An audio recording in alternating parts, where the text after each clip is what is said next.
All right, hello everybody. Hope you can hear me. And I need Yes, to. I can hear you. Good, need to swap my screen here.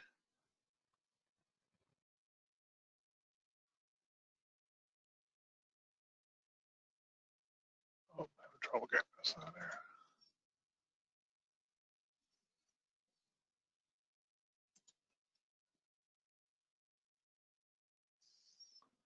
I don't know what screen you're seeing. I'm seeing your main computer screen with your icons. Oh, really? I don't want that one. Sorry, I'm doing.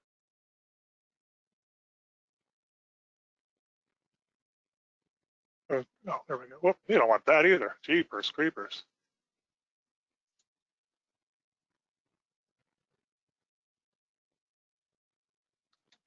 Now let me change my screen here. Try this one. There we go. All right, I think that's the, yep, we can see the slides now. Maybe. There we go. Holy cow, that was painful. Sorry about that, everybody. I do know that, I appreciate everybody being here today because I know that that is the day before a holiday, and I think it's probably the last thing you probably have in your schedule if you're on the East Coast, or maybe if you're working a half day on the West Coast. So I know I'm going to try to keep you not too long here, so I don't prevent you from having your first beverage of the holiday weekend. So anyway, this is a resilience in your supply chain. We've had a couple of these sessions, a little bit different each time. And I think this is a little apropos. We've got the chance now to look at some of the things that have happened over the last 3.5 months or so, 3 or 4 months actually in some cases. So we've run into, a lot of new workplace rules. Goodness sake, some of these we never would have thought about. We've had to reinvent our workday. What used to be a regular, 6 in the morning until 6 at night type facility, and that for manufacturing, or maybe, or I don't know, doing something like that. But you had now staggering your starts and staggering, your shifts and doing weird things like that, and supply chain interruptions. We've seen an awful lot of those. We're going to hit on a lot of those today. Workforce distancing, have to change the way you actually work your day-to-day stuff. You can't sit next to the desk right next to the person you were sitting at before. Now you have to be 2 desks away, or if you're doing some assembly work, you have to break that up a little bit. So we'll talk about that a little bit as well. Transportation issues in and out. This was a surprising one that we didn't really see coming, right? You ship stuff out, you're happy to get it out the door. All of a sudden, there's nobody to receive it at the other end because they're shut down or whatever the case may be. So you got to be careful of that. It was a lot of that happened the first couple weeks. There was a lot of changes and I don't want to say freakouts, but there were freakouts. Flexing time, again, adding the shifts. We kind of talked about that with the reinventing the workday. The cleansing and sanitizing between shifts, and temping before and after shifts. Now, all the things on this screen, with the exception of supply chain interruptions, I guess, are just things we've never even talked about before, right? So, we know that we now have to be prepared for a lot of things. There's a lot of risky things out there. So we thought we'd kind of look at some of the risks that are out there. We've got external risks and we've got internal risk. And really, your supply chain may be strong, but there's always risks to identify and overcome. There's things to really think about that you may not, they're not in the front of your mind, if you will, but they're on the front burner, but they should at least be on the back burner to think about, right? So we're going to talk about the external risks first, and just kind of go over them, and then we'll talk about some resolution opportunities. The external risk, like facility risk, there's always potential for failure of facilities for your suppliers, for their stuff and their office buildings, or some reason they have a loss or a business disruption. It can happen. It does. There's not much you can do about it. Same with environmental risks, from outside the supply chain. Usually like economic or governmental, but it could be hurricanes. Those hurricanes coming, or whatever the case may be. You've got another risk you got to worry about, right?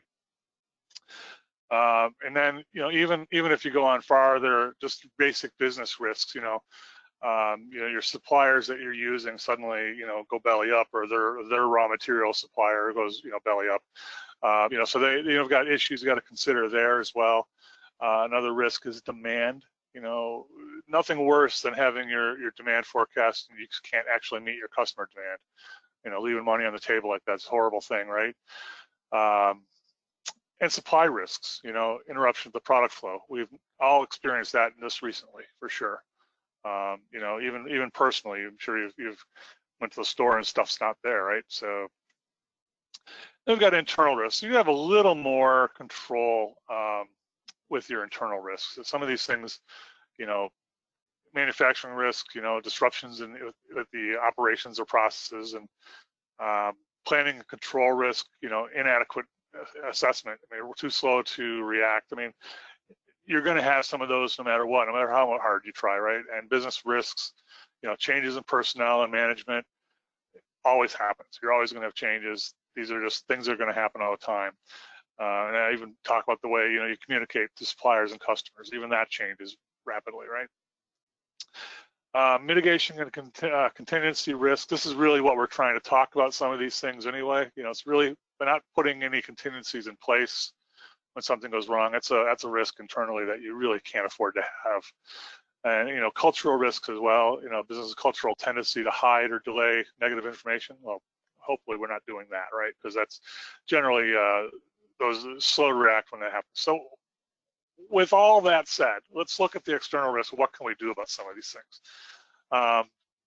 Now, facility, you know, you really can't control your supplier's facility for anything, you know, but, you know, sometimes if you find out ahead of time, hey, you know what, I'm doing some retooling or something, and maybe we can do something, you know, VMI or consignment. We have a lot of we have a couple of customers who've recently asked for help to set some of that up. You know, getting vendor managed inventory or consignment set up. You know, if you've got the room to do it, it certainly works out well. You know, it's nice to be able to have the inventory there if you need it, even if it's not your normal supplier. It's like a backup supplier, and you only pay as you consume it type stuff. So that's pretty neat idea. No, like I said, a lot of people have, not a lot, but a few people have asked for that recently. Environmental risks, and I've included pandemics in there. You know, you look for opportunities to automate because, you know, prepare for with multiple suppliers, or ways to remove transactions from people, because now you're probably doing more with less people, or it's just that business as usual, so you have to be prepared for that. So, and we're going to talk a lot about some of those opportunities for automation coming up.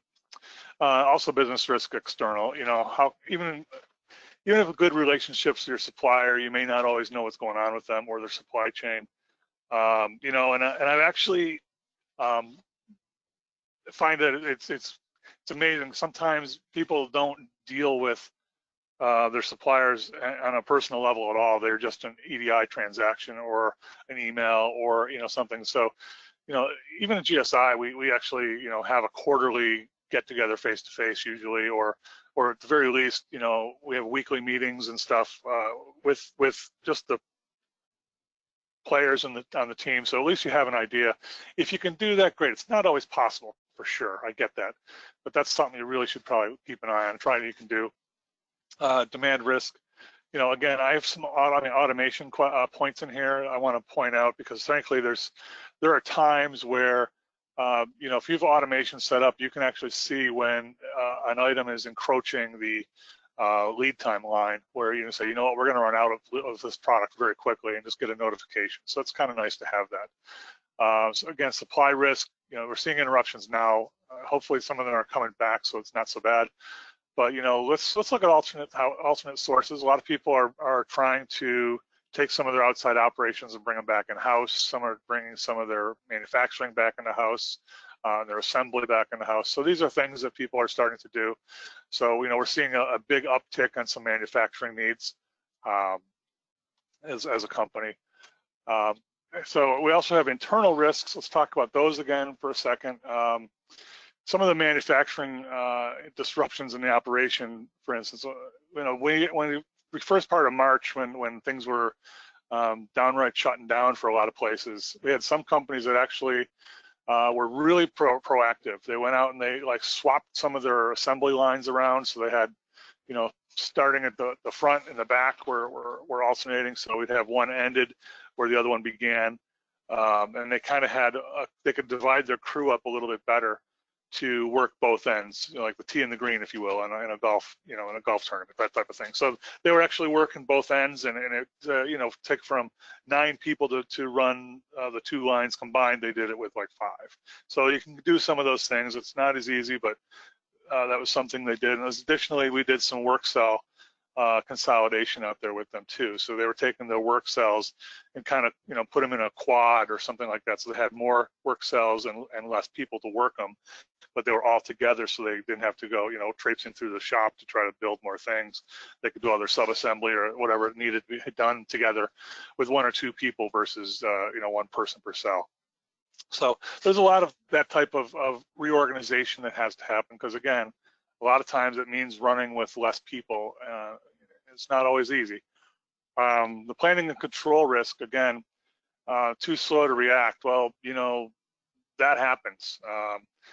You try not to do that, of course, but many folks have begun to utilize some of the internal J.D. Edwards products as well to help them.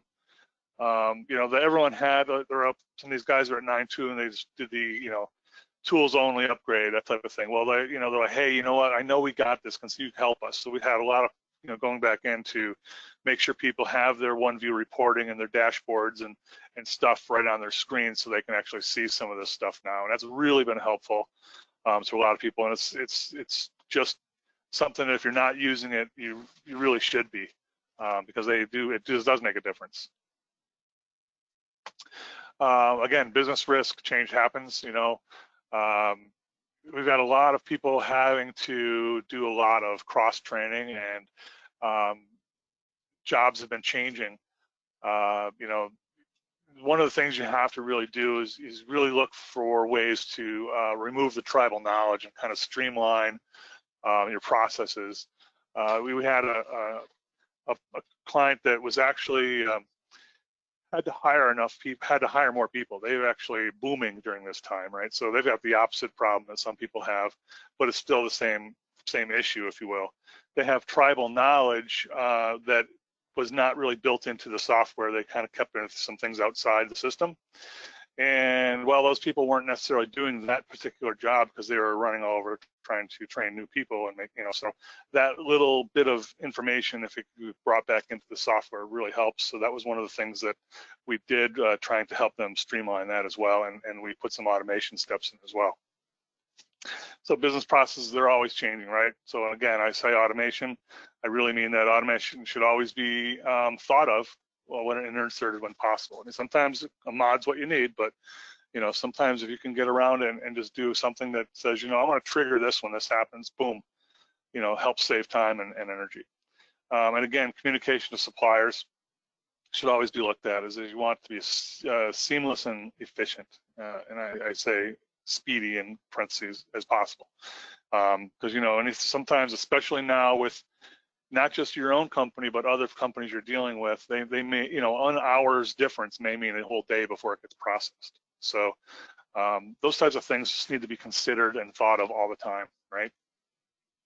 And speaking of cross training, I'm sorry, I laughed at the picture I put up there. It's really, I just thought it was funny when I looked up cross training. That's what I got for a picture. So anyway, one of the things that we want to consider and make sure we are doing is, if you're cross training something, make sure your SOX compliant. I know that for some private companies it's not such a big deal. It's a big deal, but it's not a big deal as someone who's public. But you always still need to be cognizant of that. There are ways to cross train and still comply, and that's what we're doing as well. We've discussed this with several of our partners, clients over the past several months.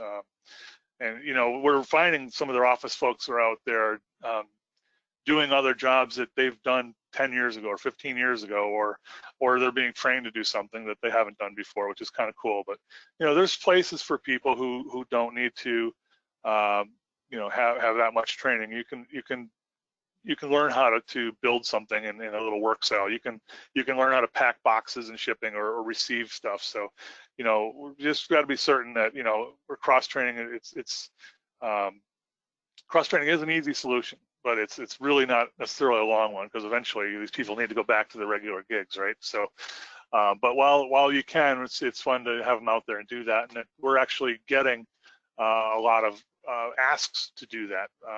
We're actually getting requests to do some training, whether it's UX1 training, for instance, or these people need to learn AP. We got a whole new AP staff. Can we train them up?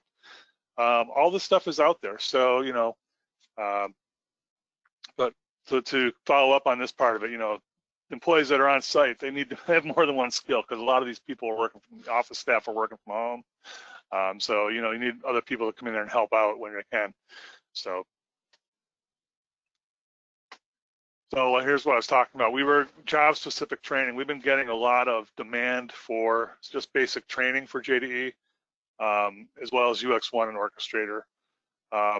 And there are some clients that are booming. They really are, and they're hiring for instance, 60 people just got hired at one of our accounts. That's a lot of people to bring in all of a sudden that have no idea how your system works and how, not much less how your manufacturing operation works, but how the system works that they have to deal with every day, right? So, so we're getting those people up to speed. We're also training the people who've been cross-trained, if you will, in their new temporary position, getting them up to speed. So,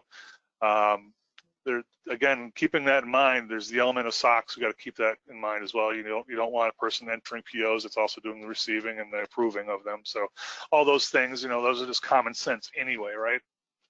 So talk about that. So here's a couple other things that came out of this, the last couple sessions we've had.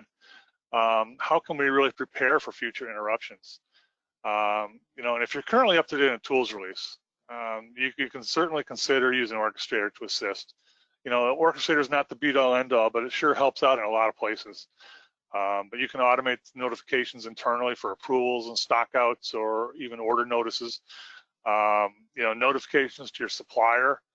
There already is some things in JD Edwards that will do some POs and change orders and stuff. But if you wanted to make things quick and easy, you can just send them a quick email to hey, we got your purchase order, or here's your purchase order.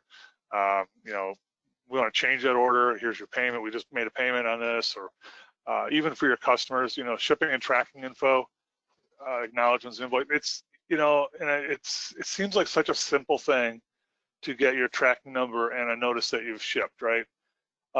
Because it's important, because that's one phone call you don't have to take tomorrow. Hey, did my thing ship? Did my order ship? What's my tracking number? Well, they already sent it. Here it is. So those are the type of things that can save you a lot of time. And I like to think of any time you pick up the phone, if you could have something already sent to somebody by the time they want to ask you, then that just makes life a lot easier, right? So that's just some of the things we can prepare for in the future. Excuse me. Let's talk about robotic process automation and machine learning. So, we got the little guy there, and here's some of the great things that come out of the RPA or ML process.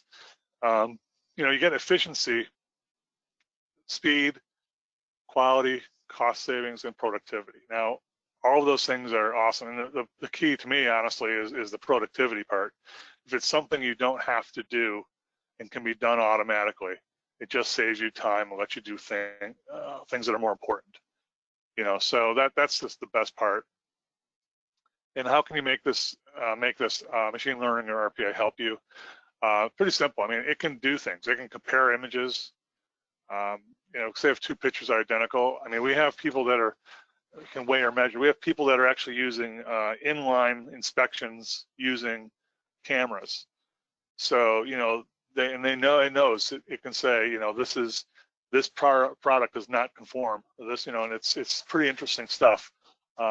It's pretty neat. You can also do weigh and measure, and you can move specific distances, so it can do things, read and act on printed text, and recognize colors, etc. We've seen a lot of this stuff, and especially even with like automation of AP and stuff like that. Or AR, just put the invoices in, and it's just cool stuff. So there's a lot of that going on, and we can help you with that.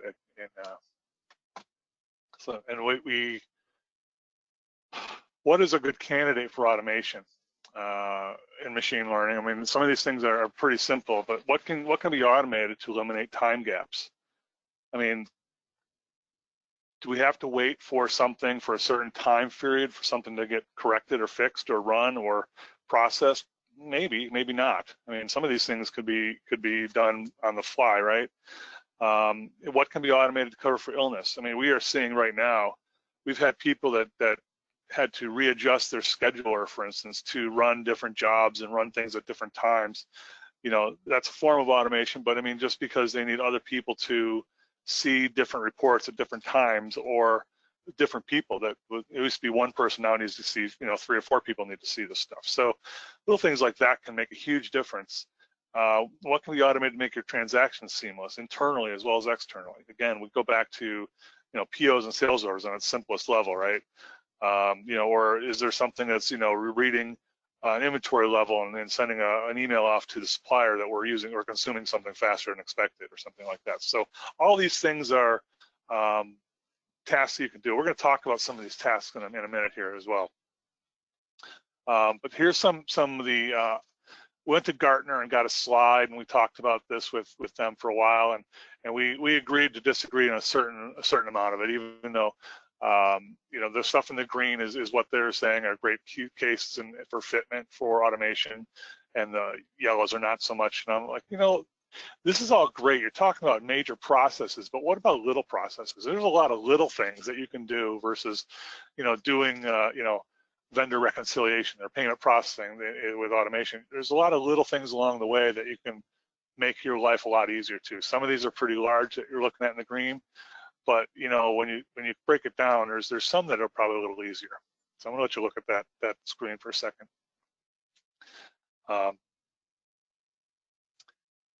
So I went to our director of augmented intelligence, and I said, you know, what kind of orchestrators are we doing? What kind of automations are you running, right? So she goes, you know, Dan, I got a bunch of stuff. Let me just throw you what I'm working on for a couple of customers and just pick a couple of these out. I'm like, okay, well, we had probably 35 of these things. So I only grabbed a handful of these. But these are some of the ones that she's either working on or have already completed. So we broke it down in 2 places. One, we're looking at error proofing, just simple stuff. Like, what are we doing to, you know, to prevent errors down the road, right? What can you do on the front end that prevents the fixing of it on the back end? So the first one was pretty simple, tax rate confirmation. You know, someone's placing a sales order and we're out there looking at it, it just verifies that, yes, let's go look at the ship to's address.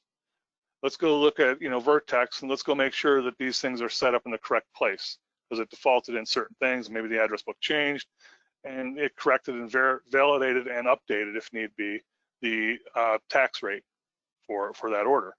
There are certain places where we had category codes that needed to be set on both the customer and the customer master.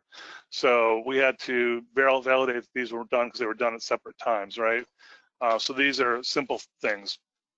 Address book records, because they had, this one client had an option to email an invoice versus not, you know, and then they check the box. If they check the box, it goes out to look to make sure there's an email address on that customer. If there's not, well, that's not going to be very good, right? All new items without a cost get flagged after X amount of hours. So, you know, you can place an item, create an item in the branch plant and everything, and if you don't have cost set up, you don't need one to set it up. You need one to process it, right? So after a certain amount of hours, they wanted to be let them know, hey, send an email to the person that's in charge of costing to make sure this thing gets set up.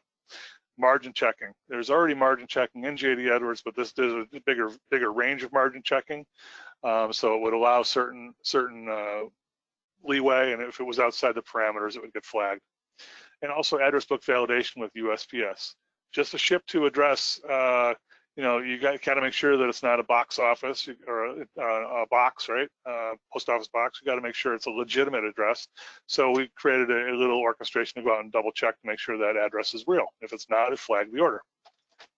So that's kind of neat stuff. Then you got some automation stuff. You know, when an order auto create the routing for a sales order. What this one is really basically is an order gets created. And you know, we know the weight of this order. We know the suspected cubic inches or cubic feet of this order. It was actually creating a transportation routing and giving you 2 options: one for speed, one for cost. and it would give you 2 options when you complete it. So it was already set up and ready to go. Duplicating the branch plant from new items. This one is where there is multiple branch plants. There was several hundred of them, and as the new items came in, once it was set up in the one branch correctly, there would be a job and it would kick off and it would push it in all the other branches. So that was pretty nice. Flag items with price. This could have been on the other one as well, on the error proofing, but items can be out there without pricing. And same thing, if after a certain amount of time, the person in charge of pricing gets an email that says, hey, this is a valid item, there's no pricing. Supplier pricing expiring within 30 days. This is pretty simple, right?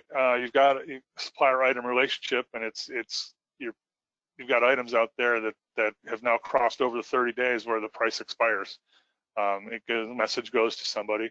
I think this was actually kicking off every other day or so, so it would give it a little report of anything out there, more than one. So Kanban ticket scans. Now, if you know Kanban already, it does some stuff automatically anyway, but this is also putting out some notifications to people so they are aware that these tickets have been scanned, these items are coming your way, all that stuff. So there was a lot of neat information was being passed to a lot of different people. Purchase order workflows, as you know, again, there's already workflows in purchasing. They're not great, some of them are pretty good, but this is more than just, hey, we took your order. This is all about, hey, here's the pricing on your order, here's some stuff, and it was doing a lot of summarization, and it would send a couple notifications throughout throughout the flow of the PO for certain POs, not all POs.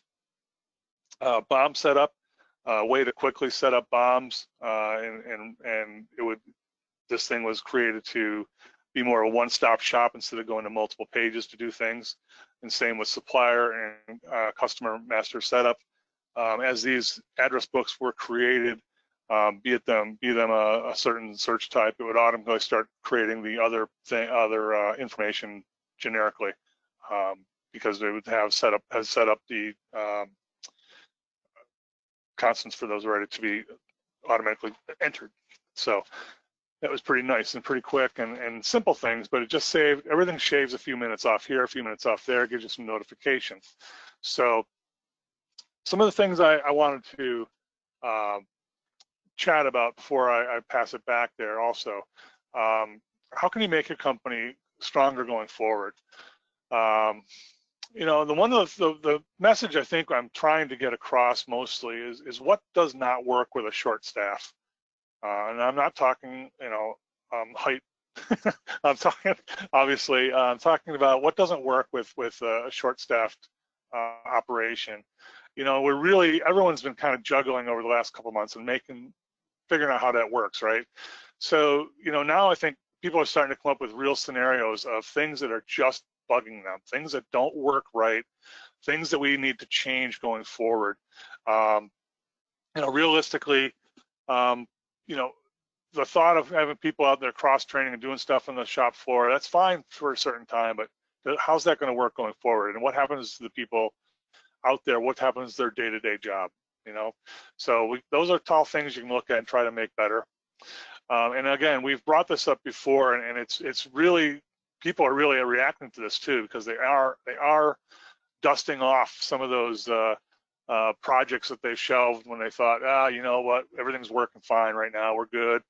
They don't want to change anything in the current process, but adding additional modules, be it warehousing or transportation or even just doing some employee self-service or something like that, additional modules, it's really it's surprising how much work that people want to get done right now. And also with that, also development, things that we thought about doing this, but now we weren't sure we wanted to do it. Now they want to do it, as well as orchestrations as well. If you're up to 9.2, for goodness sake, yeah, jump in and get some orchestrations done. It's pretty neat. And again, other thing to think of, what info takes too long to get, process, or disseminate. These are the types of things that really are we need to really work through this, whether through its development orchestrator or whatever, because these are things that with short staff and everything else, what takes so long? Why do I have to wait till Wednesday to get something, my shipping stuff from the weekend, that type of stuff. I'm just making that up, but you get the idea, right? And how am I going to get this to everybody? Who needs to massage this before it gets to everybody else? I don't know. So these are just things that we wanted to walk through and make sure you heard it again, right? And we are offering a couple call to actions. Usually there's, in all these webinars, there's one or two, or one of these things. Well, today we have two. Our first call to action, we're offering to anyone on the webcast, and we give you out till July 17th. So I'm giving you the extra day because there's a holiday and everything, right? So 40% off our standard pricing, $29.95 is pretty good for UX1 training. You must be on 9.2 for the training to be on your own system. Otherwise, it will be done in the GSI lab. We do have, even remotely, we have a very cool process. We use this tool where, I don't know if you guys have been in any of the workshops, but we can actually have you all sign in, and you can use our lab, and we can actually see all your screens and help you out, pop up windows and stuff. It's very cool. So we got that for $29.95, and we're also offering, which I think is an awesome one here, the Orchestrator Managed Services. Special pricing for the webcast attendees again. There's a planning engagement for this that's usually at $4,000, and it's $29.95, and also 20 hours a month for $29.95, which is pretty darn good for Orchestrator. We have several clients who have taken us up on this before, and they are doing some orchestrators every month. They're doing 20 hours with the orchestrators, and here we are doing it for them. So they're finding that working out really well. It works out really well, and it's really really helpful, especially if you don't have the manpower internally to take care of that. We're finding also with some of these short staff situations that we're getting a lot of our managed care or app care requests also. So we're building up some hours there from people. Many of our clients have some app care anyway, so some of them went from 30 hours a month to 80 hours a month type stuff. So we're doing a little bit more for them as they don't have the bodies to do that. So that's pretty cool, pretty interesting stuff. So I think Brittany's going to talk about some of the managed care anyway after I'm done talking. I think I'm done talking. I am Brittany. There you go. You can have it back. Thanks, Dan. Let me share my screen here. All right, perfect.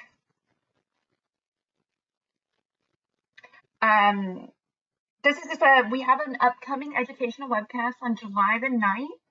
And if you want to sign up for that webcast, you can do so at getgsi.com/JD-Edwards/webcast to sign up for that.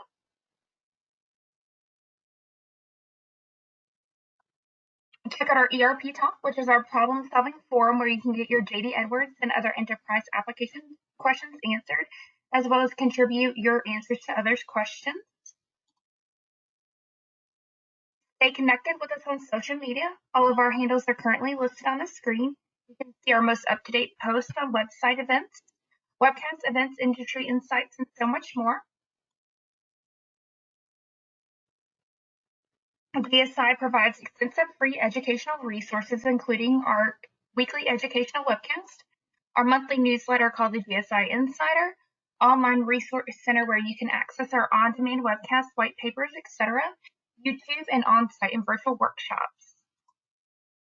If you would like to sign up for our weekly email reminders for upcoming webcasts, our monthly newsletter, or create an account to access our resource center, go to getgsi.com, go to resources and events on the main menu, and then select your platform, JD Edwards, and select the appropriate link on the right. And we will move on to our question and answer section. Let me see what questions we have here. All right, Dan. So our first question is from Alex. Do I have orchestrations if I am on 9.1? Well, yes and no. Yeah, in 9.1, it's all basically on your tools release, but 9.1, it was still rolling from Internet of Things to Orchestrator. It's very clunky, very, very technical. As it got to 9.2, the user actually the whole Orchestrator Studio improved dramatically at every tools release. So if you're at 9.2, tools release 9.2.4.3, I think is the highest we can go. That is outstanding. That orchestrator is really good. If you're in 9.1 anything, it's going to be really clunky, and there's a lot of things that you have to do that you don't have to do anymore, as far as technology-wise. So yes, you do have some, but it's not really that great at 9.1. Perfect, thank you. And we do have one more question here.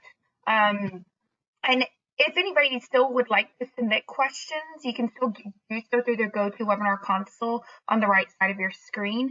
But our last question that we have here is from Brenda. Can you explain how VMI works helps? Not sure that I understood.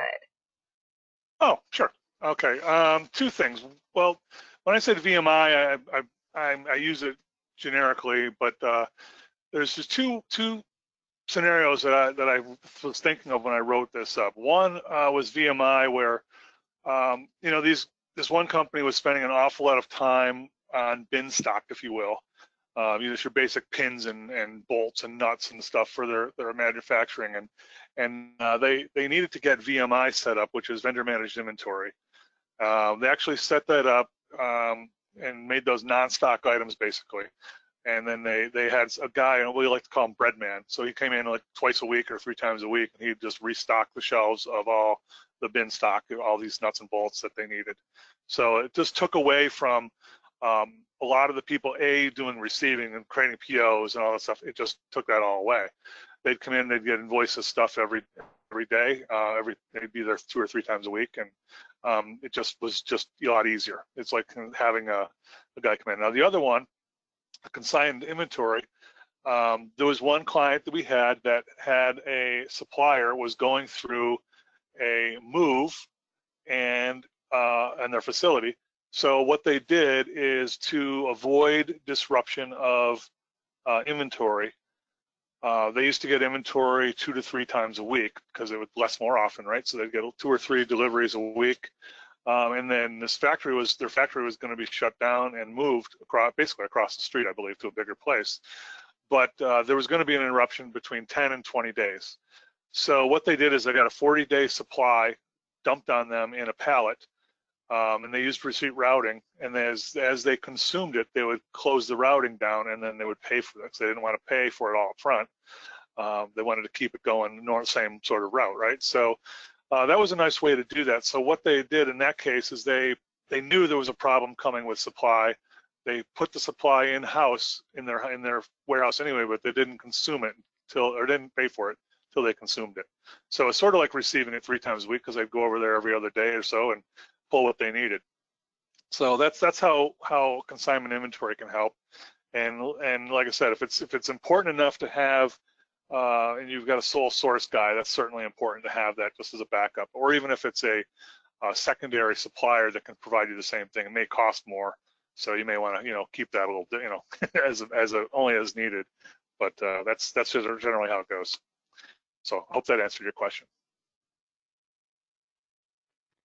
Perfect, thank you. That does appear to be the end of our questions. So as a follow-up from today's webcast, we ask that you complete a short 1-minute survey when you exit. You will be receiving an email with a link to our resource center on our website, where you can access a recording from today's webcast, as well as a copy of today's presentation. After today's webcast, we'll do the drawing for the $25 Amazon gift card. Anyone that attended the entire webcast will be eligible. We will then notify the winner. And also, if you have any follow-up questions, you can submit them into info@getgsi.com, and that information is here on the screen. And again, we just want to thank you so much for attending the webcast, and have a great holiday weekend. Yep, have a great one, everybody. Thanks, Dan. Thank you. You bet. Bye.